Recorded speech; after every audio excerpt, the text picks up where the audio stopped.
Ang Gabaldon Building ay makasaysayang paaralang ipinatayo noong panahon ng pananakop ng mga Amerikano sa Pilipinas mula sa taong 1907 hanggang 1946. Ipinangalan ito kay Assemblyman Isauro Gabaldon, ang may akda ng Gabaldon Act or Act number 1801 na ipinasa noong 1907. Layunin ng batas na ito ang pagpapatayo ng mga matitibay at standardisadong gusaling pampaaralan sa buong bansa, gamit ang pundo mula sa pamahalaang Amerikano.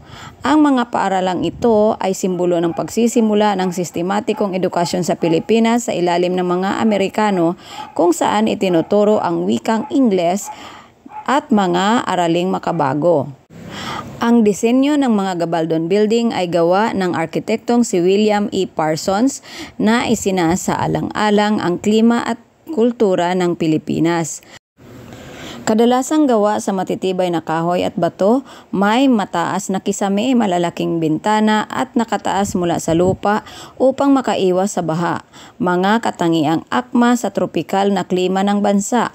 Hanggang ngayon, marami sa mga gusaling ito ang ginagamit pa rin at itinuturing na bahagi ng pamana ng kasaysayan at edukasyon ng bansa. Bilang mga simbolo ng unang sistematikong pampublikong edukasyon, ang mga Gabaldon Building ay mahalagang bahagi ng kasaysayan ng edukasyon sa Pilipinas. Ang gusaling Gabaldon na ito ay matatagpuan sa Gilhungan Elementary School, Gilhungan, Kawayan, Negros Occidental. Maraming salamat po sa inyong panonood at pakikinig.